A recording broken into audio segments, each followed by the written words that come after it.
Welcome to episode number 80 of the Inside the FLX podcast, presented by FingerLakes1.com. I'm your host, Josh Durso, and today we're talking to Geneva BID Executive Director Mark Palmieri. He is new to the Geneva BID, but has deep roots here in Geneva. He's going to talk to us a little bit about what they do, the organization, and how he got his roots and start in Geneva. Mark, thanks a lot for being here today. Happy to be here, Josh. Thanks. So tell us a little bit about yourself first before we get into any of the details here. Yeah, born and raised in Geneva, actually born in the town of Geneva on Lyons Road.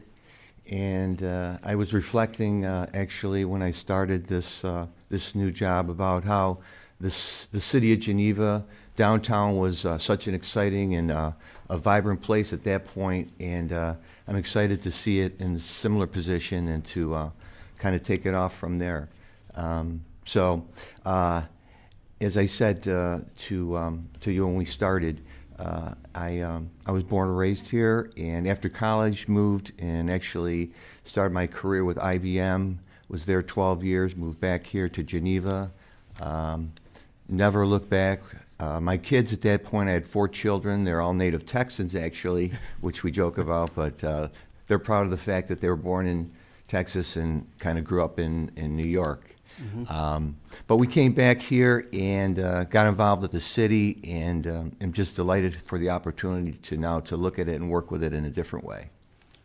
Now, beyond you, what is the Geneva BID? For those who might not understand what Sure. it is, obviously BID stands for something. What does BID stand Right. for, and what does it function as? Right. Well, BID is the Business Improvement District, and actually Geneva's BID started in 1986. It was actually one of the first, I think the second in New York State.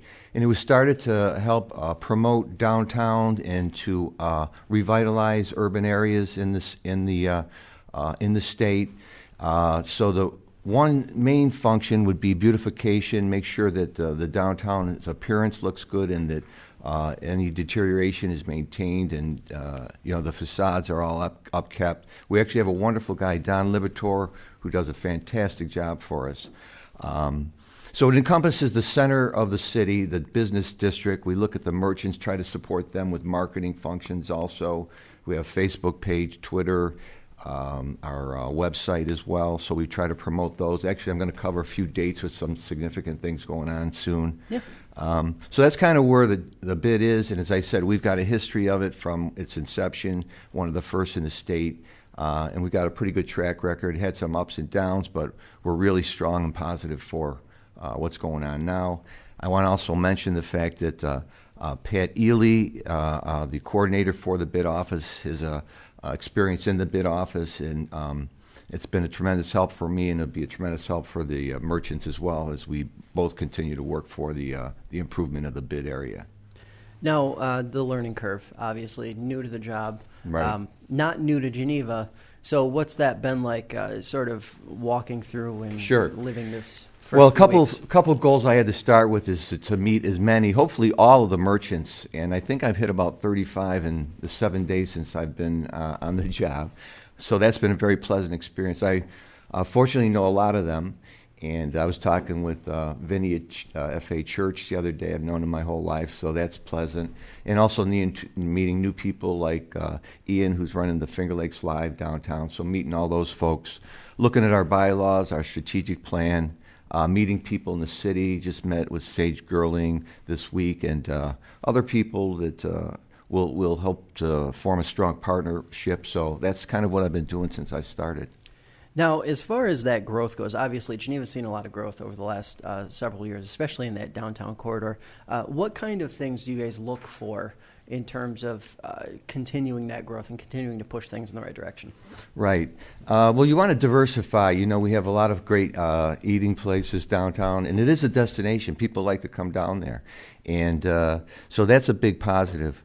A lot of people are asking for more retail stores, so we're looking for retail stores downtown. But we get inquiries. Since I've been here, I've gotten calls from a massage therapist, a woodworker, and a reconsignment shop in a small town that wants to come to Geneva.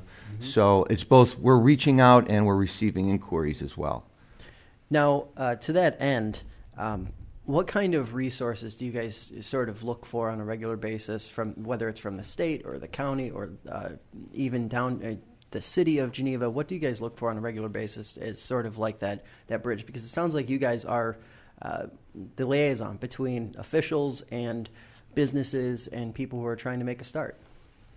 Right. Well, there's a lot of interplay. I mean, grant funding, like I met with a merchant who's opened a restaurant recently, and he was looking for some loans, and so we have a revolving loan fund. So there's coordination between, those aspects. So there's the banks, the city, and the BID are involved in some of those activities. Mm-hmm. Now, kind of curious, I want to get your take on some recent chatter about the parking situation in downtown Geneva. Yes. Just curious, you are based in downtown Geneva as well. Yeah, it's very in Franklin important Square. for us. How do you sort of balance between the right amount of parking? Because obviously downtown settings don't always provide the best parking solutions, especially for businesses and retail centers. So how do you guys kind of sell that or look at it so that it's workable? Right. Well, there was an article yesterday paper about the study, mm-hmm. and the thing about the study is, and the article talked about perception, and that's one thing. There are spaces, but it has to be logically handled. And there's an implementation plan to the study. As the article in the paper mentioned, there's parking lots that are that should be dedicated for like residents. A lot of apartment people are living in the city. So that's one thing. Some short-term parking, There's some unique situations, like I was talking to Quilty Pleasures on Exchange Street. Mm-hmm. So they have a lot of elderly ladies that come in with sewing machines that have to walk. So it may be short-term for the merchants, so we want to consider that perhaps. And looking at the signage and to make sure that is consistent and appropriate for the area where it is, and kind of consolidate, simplify those regulations. And I'm confident the city is going to implement those plans and suggestions. Now, kind of trending to that topic, a lot of people see downtown settings as a difficult to sell object, especially with the rise of computers and even shopping centers and things like that, where parking is better and everything to that effect. What do you guys sort of bring to the table or say, this is why downtown is great. This is why you should be here. Right. That's a great point. In fact, the main competition, some people think, is the internet. It doesn't matter where you are. So we want people to come to the city to eat, shop in unique places. Like on the corner of Castle and Exchange, we have the shop Serendipity. Really interesting. So there are unique things that the downtown has to offer. And so people will dine, will walk, and will shop. And the other thing is the new DRI, the revitalization initiative, is going to link the city with the lakefront, and it's going to have a huge impact on traffic downtown. As a follow-up to that, what do you guys think the DRI, as a business development organization, what does the DRI prospect look like for you guys as far as just the potential, the raw potential? It's huge because it links the city geographically. It's going to give a psychological boost to the city. There's the solar tunnel residential area that's going to go in. The marina is going to have a little bit of something for everybody, and it's going to have a huge impact on the city, on the area, and even the state, because we're going to be a gateway to the Finger Lakes with the new facility update, which is moving along, and May should be the opening for that as well. And that's what's going to. You're doing great. You're leading. Well, we right have the same things in mind. So obviously the Welcome Center. Yes. How big of a deal is that for downtown Geneva? Not just Geneva, but downtown Geneva. Well, it's going to bring the traffic. It's going to bring, the magnet, the Finger Lakes is with the wine industry, and it's going to be more of a focus. It's going to be like a spotlight on Geneva, and it's going to ripple across the Finger Lakes area.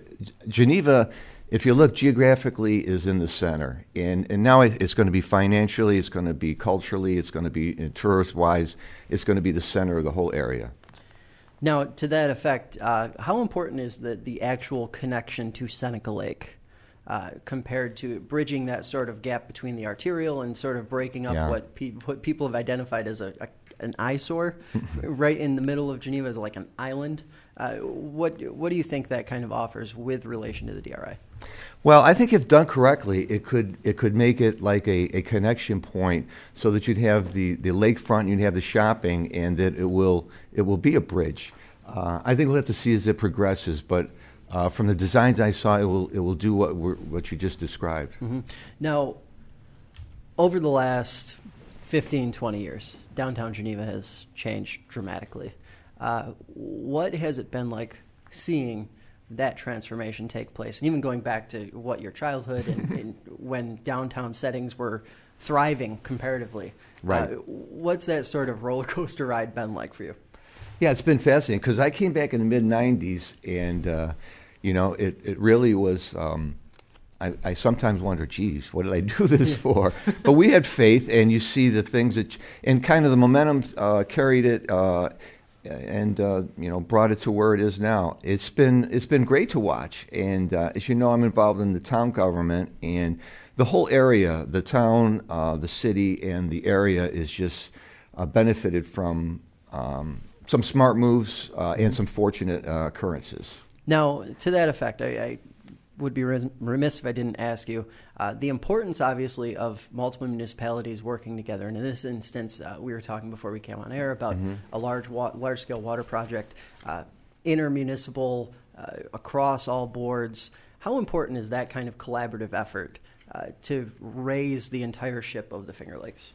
Right. I was thinking about that because I was talking with someone, and it's not a matter of like cutting up the pie, it's making the pie bigger. Right. We don't have to, and I think that's what we do. We could complement each other.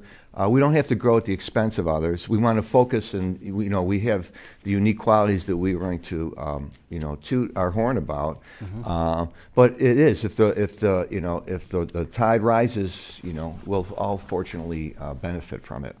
Now, for those who obviously might not know you quite as well, maybe they're from just outside of Geneva, what was it that you brought to the table that you feel really made you the right candidate for this job that you've now taken? That's a good question, because I think I've had the opportunity to do some very interesting things and work some very interesting jobs.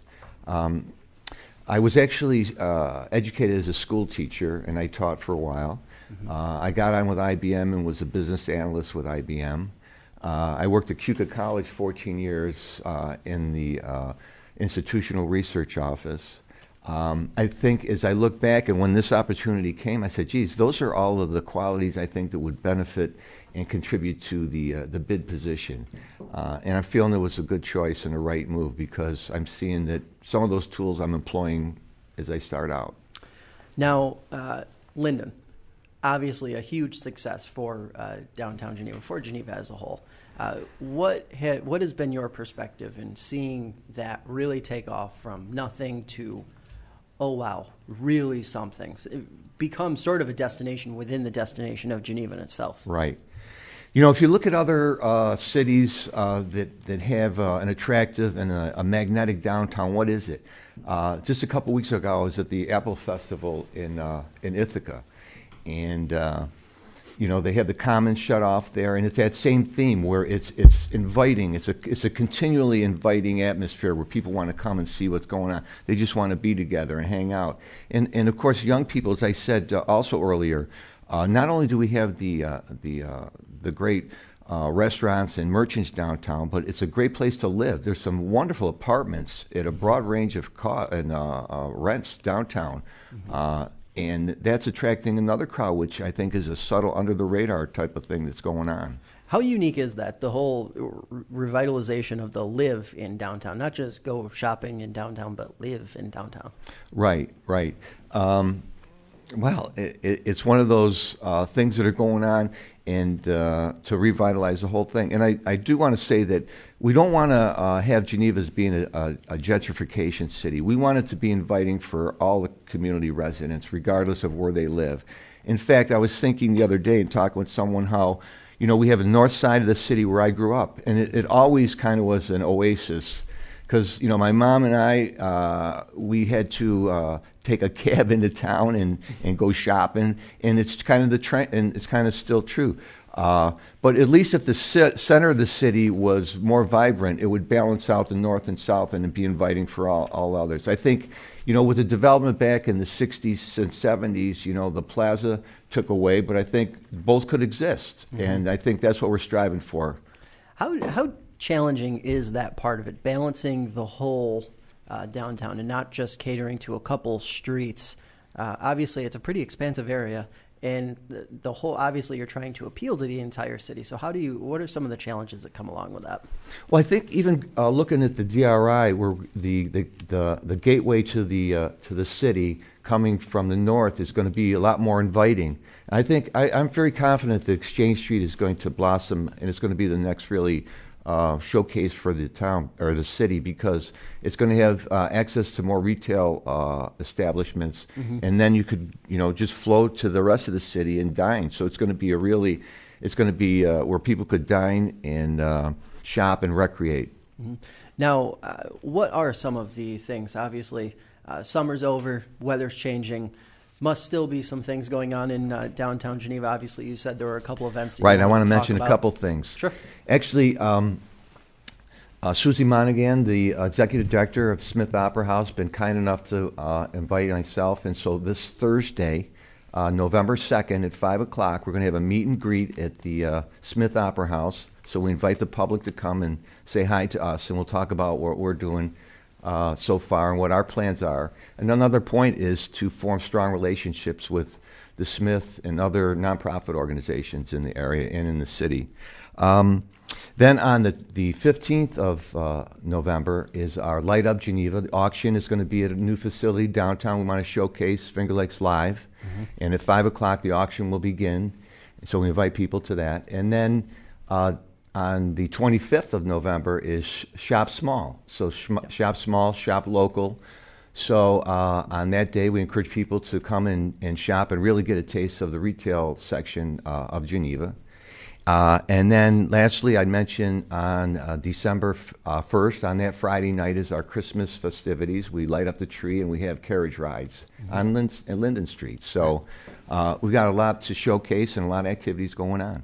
Is the holiday season when you guys really have to start gearing up and getting the word out there that, hey, there's a lot to do here in downtown Geneva, especially when it comes to the shopping and capturing some of those holiday shoppers? I don't think we have to do anything. We just, it adds to it, know, and that's another thing, a goal I had, I mentioned earlier, but ongoing would be create activities and events for the whole group, for more family-oriented, bringing kids down into the city. We talked about maybe a chalk art contest or a mural contest. Mm-hmm. So yeah, any opportunity to showcase and invite the people, we'll definitely go with that. Now, last question. Whenever I have someone from Geneva, and I always ask them, crystal ball it 5-10 years from now, since there's been such a dramatic change, especially in the appearance of downtown Geneva over the last couple decades, what do you see as that forward image, and what do you see being downtown looking as in the coming years? Well, as I mentioned, it's really an enhancement of the things where people could shop, dine, and recreate. And there'll be more opportunities for that, more diversity in all those areas. There'll be easier thoroughfare. People will be able to walk easier, to communicate across the borders, and it'll just be a more friendly, accessible place, an enhancement of what it is now. Mm-hmm. Well, we really appreciate you coming in today, and wish you the best of luck with the bid, and look forward to seeing what else you guys have in store. Thanks, Josh. Appreciate it. Look forward to that as well. Well, that's going to do it for us today. I'd like to thank Mark, our listeners, and FingerLakes1.com for making this podcast possible. Inside the FLX airs Sundays at 7 p.m. on Spectrum, Channel 12, and is available on iTunes, Stitcher, and the FingerLakes1.com app. Thanks for listening, and we'll catch you next time.